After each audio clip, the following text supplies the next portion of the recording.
Velkommen til Krimimessen og velkommen her til Gymnastiksalen. Vi har et rimelig tætpakket program i dag, så jeg skal ikke stå og sige en hel masse, men jeg vil byde velkommen til Stig Ulriksen og Inger Gammelgaard, som skal snakke om Ingers bog Dødens sommer. Så det er tilfældigheder, der spiller ind? Det er faktisk tilfældigheder. Det vil jeg indrømme. Det er mere tilfældigheder, end det er hårdt arbejde mange gange, fordi der dukker sådan nogle ting op. Jeg tænker, I er spændte på Ingers nye bog. Er det rigtigt? Ja. Så skal vi ikke bare snakke lidt omkring Dødens sommer? Lad os det. Ja.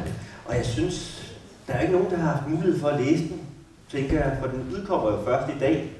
Så skal vi ikke starte lidt med, at du fortæller, hvad handler den om den her gang? Jo, Dødens sommer, den handler jo om, at Rolando Benito han har købt et sommerhus i Ebeltoft med udsigt til Hjelm, øen Hjelm. Og det har han jo så gjort, fordi jeg efter mange års søgen efter et sommerhus på Djursland, her for 1,5 år siden cirka, også fandt et sommerhus i Ebeltoft ved Alstrand. Og det gav, dengang vi så skulle til at rydde op, fordi det er jo sådan noget med, at der køber du huset med alt inventar, og så du skal bare selv rydde op i det der efter den tidligere ejer. Og så tænkte jeg jo, da vi gik og ryddede op i sådan et skub bag ved garagen, men nu hvis man fandt ud af, at den ejer havde et eller andet, de ikke lige havde fortalt, altså måske var seriemorder eller et eller andet, men så fandt man beviser på det. Og det gav jo så ideen til, hvad der skulle ske med Rolando Benito, når han nu kom i det her sommerhus. Så i et skur, der finder hans datter så sådan en trækiste, hvor i der ligger nogle breve og nogle billeder og nogle avisudklip. Og så begynder Rolando Benito så at læse de her breve og finde ud af, at de er skrevet af en kvinde, der boede på øen Hjelm engang, hvor hun var tjenestepige på en af gårdene. Fordi der var øen beboet dengang, og det er den så ikke i dag. Den er privat ejet, og faktisk svært at komme derover, så jeg har ikke været på besøg derovre desværre, selvom der er... Hvad er en robåd? Hvad? En robåd? Det er en robåd, og så er der ingen havn, og der er ingen anløbsbro, så du skal selv komme i land, så det droppede jeg lige, altså selvom meget foregår på øen Hjelm der, så...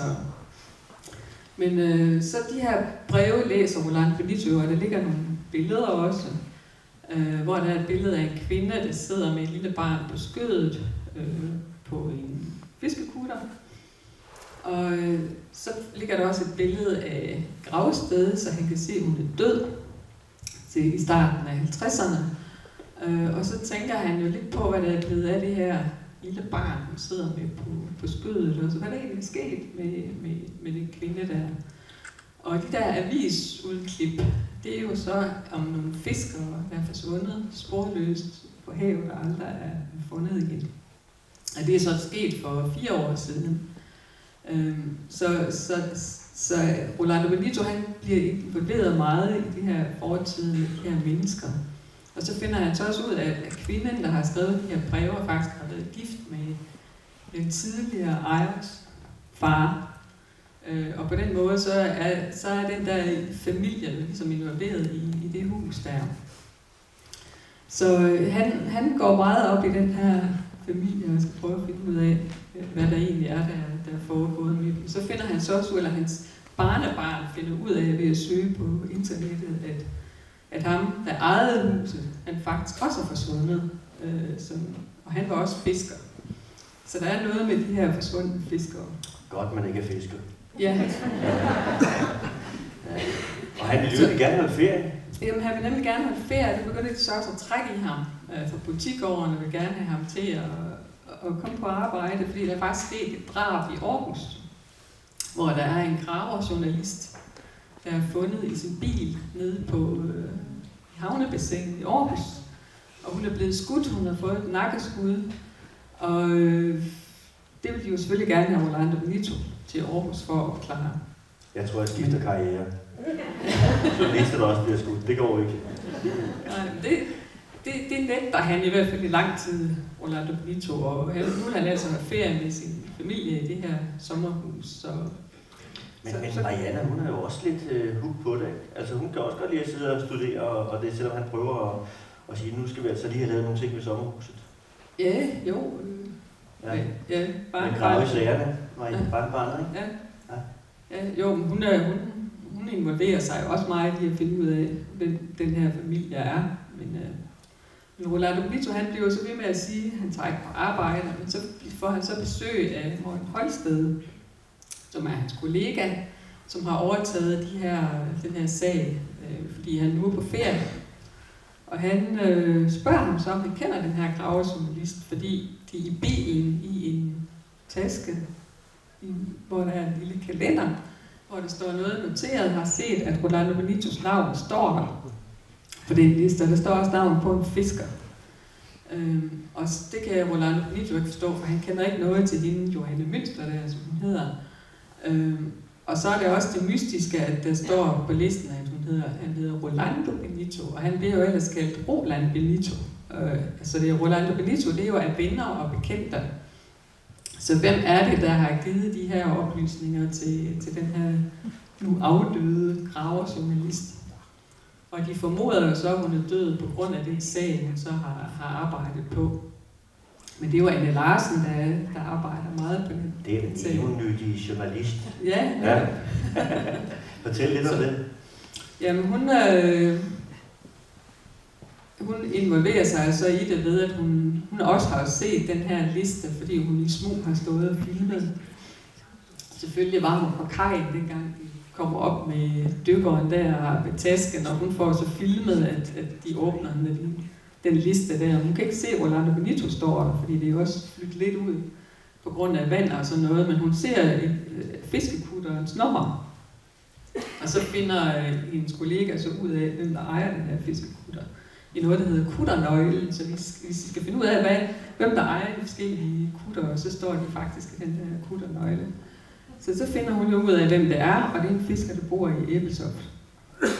Så hun tager jo så til Ebeltoft for at møde ham der, fiskeren. Han vil ikke snakke med hende. Så det får hun ikke rigtig noget ud af. Men så på et senere tidspunkt, så møder hun så faktisk Rolando Benito i fiskerihavnen, fordi han også har taget det til for at finde ud af, hvem den her fisker er, han står på listen sammen med. Og der fortæller hun så, at hun har fundet ud af, at det handler om kokainsmugling. At de simpelthen smugler kokain ind i Ebeltoft fiskerihavn.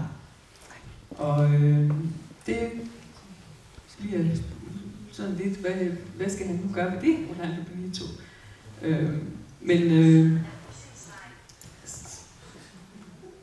Det er ikke mig. Det er dig, ligesom. Det er ikke dig, der spørger. Jeg ved, om det er politiet, der er på vej med vejvind. Ja. Det kan jo godt være. Ja. Nej, men så får han jo den oplysning, Rolando Benito, at det handler om kokainsmugling. Og nu lyder det som om, jeg sidder og spoiler helt vildt, hvad der sker i bogen, men det gør jeg slet ikke ret meget endnu, vel? Nej, fordi der sker mange uhyggelige ting i det hus der, men det vil jeg så selvfølgelig ikke. Det bliver bare værre og værre, og han holder altså ikke ferie sådan rigtigt lige pludselig, vel? Så bliver han rodet i sagen. Ja. Det må vi sige. Og hvad med research? Jeg tænker fiskere, altså var du ude at snakke med nogle fiskere for ligesom at lave research? Altså det har været sådan lidt blandet med den her bog, fordi det startede jo med, at Rolando Benito selvfølgelig skulle have det her sommerhus. Men hvad skulle der så ske i det her sommerhus? Det gik jeg så og tænkte lidt over. Og så sker der faktisk det, at jeg er til en irsk aften i et forsamlingshus med irsk folkemusik, og det lyder selvfølgelig lidt underligt, at man kan blive inspireret til en krimi sådan et sted. Men det kunne jeg så, fordi min svigerines mor kommer og siger til mig, at hvis jeg mangler en idé til en krimi, så har hun så noget virkeligt. Og det er så, at hendes bror var forsvundet på en fiskekutter tilbage i 60'erne, og aldrig er blevet fundet igen, og der var noget mystisk omkring den der sag. Og så tænkte jeg, fiskere og fiskerihavn i Ebeltoft, det passer fint sammen. Og så går man jo i tænkeboks igen, hvad skal der nu ske med de fiskere, og hvorfor forsvinder de? Og så kom der jo frem med narkosmugling med kokain i Nordsøen, med de der hollandske bombetrålere, der kommer ind og smider kokain i havet. Så kommer fiskerne og henter det ind og sender det videre ud. Så kom ideen så til det. Men da jeg så har siddet og skrevet, fordi jeg researcher på den måde, at jeg skriver skriver. Og så, når jeg støder på nogle ting, jeg skal have noget svar på, så opsøger jeg sådan nogen. Og nu sad jeg jo her og gjorde fiskerne i Ebeltoft til fiskerihavn til kokainsmuglere. Ja, jeg har du ikke fået lavet julekrigen. Og så er jeg gået i gang med den nu. Ja, fantastisk. Det kan vi glæde os til. Men indtil da, så kan vi glæde os til at læse den der. Jeg har læst den, jeg synes, den var fremragende. Det var en lille anmeldelse her for mig. Tak skal du have. Og så vil jeg gerne sige tusind tak, Inger. Ja, tak fordi I er sådan godt publikum. Tak.